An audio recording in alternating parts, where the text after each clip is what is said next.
उजाडू दे आज साकड हे माग, होऊ दे पहाट नवी.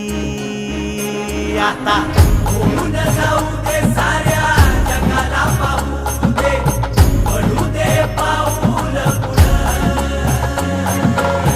जरी काट पाया खाली टाकल्याला येऊ दे, पडू दे पाऊल पुढं.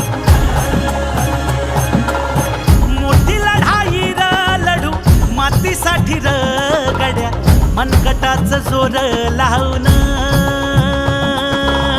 दाटला जरी अंधार एकजूट होऊ आज, दिवा देऊ तेज धावून.